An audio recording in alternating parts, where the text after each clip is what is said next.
What do you think about the relationship with a friend of the opposite sex during school years? It is a theme that is not unfamiliar in movies or stories about love.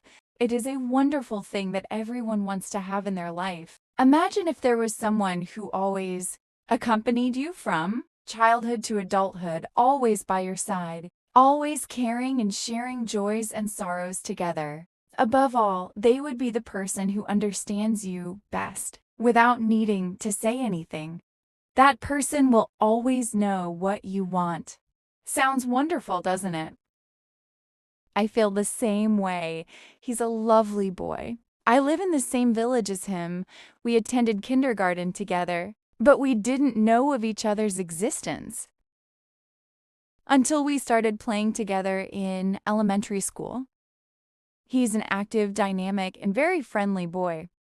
Perhaps because we share similar interests, we often played together. Everything was fine until a misunderstanding occurred, and we both thought I was his cousin. At first, I didn't understand why I felt quite sad when I found out, but it also became the reason we became closer.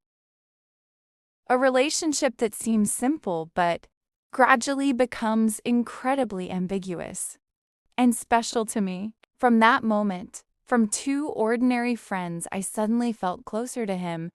We went out together. Wherever we went, we were always together. I was always there whenever we hung out.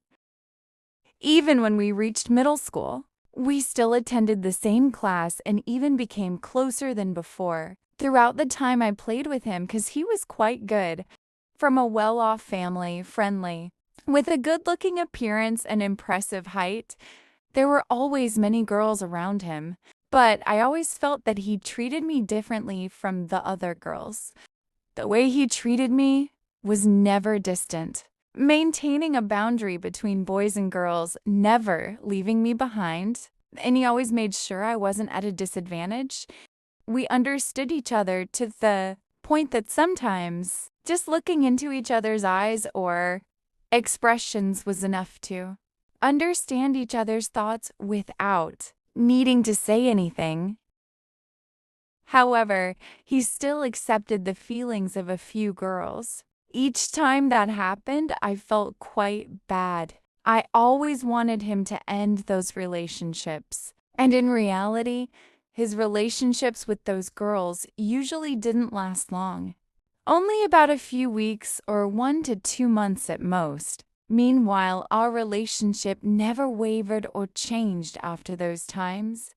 We were sometimes seen as a couple, but perhaps it was thanks to that non-existent sibling relationship that we weren't affected by those labels and continued to play together very naturally. But I must admit that I had feelings for him. At first, I thought it was just a simple, innocent friendship, but as I grew older, my thoughts became clearer, and I gradually realized that my feelings for him were not that simple. Besides, I sensed that he might have similar feelings and thoughts as I did. I truly hope that my feelings are correct.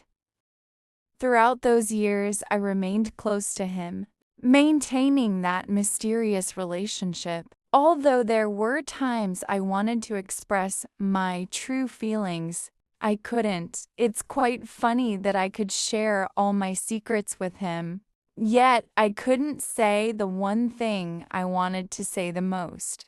Perhaps it was because I was afraid that if he didn't like me, this relationship might be broken.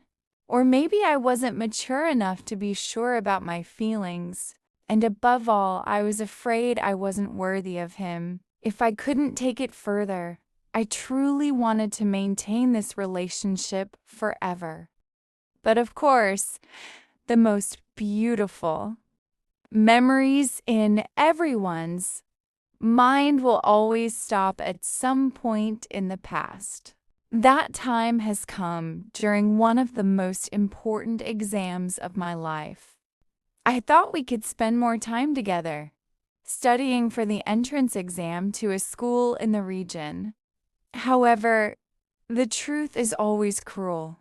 due to some incidents, that boy had to give up his studies. After that, I was busy studying for my own test, so we didn't have much time to hang out or talk. Not only that, I got accepted into my dream school, but he went to a different school with a different schedule, making it even harder for us to meet. And that was the end of our story. Currently, we still keep in touch, but we only text each other occasionally. I really want to talk to him a lot, but I can't. Perhaps because the paths we've chosen are different, and our thoughts have changed, no longer aligned. Therefore, now when I want to talk to him, I don't even know what to say. If by chance there's something to talk about, it usually only lasts a few sentences before it ends. Although there are many things I want to say to him, I now keep them hidden in my mind, leaving me with a big question in my head about what our real relationship is. I created that mysterious relationship, and now I wonder about it. Anyway, that boy remains an important person in my school years. I hope that in the future he can succeed. And if there's a chance to return to the relationship we had before, I will definitely cherish it. Thank you for listening. Please give me a subscription and a like. If you have any interesting stories or anything else, whether it's joy or pressure, please share with me through my IG account or Gmail. I will always listen and provide you with advice if I can.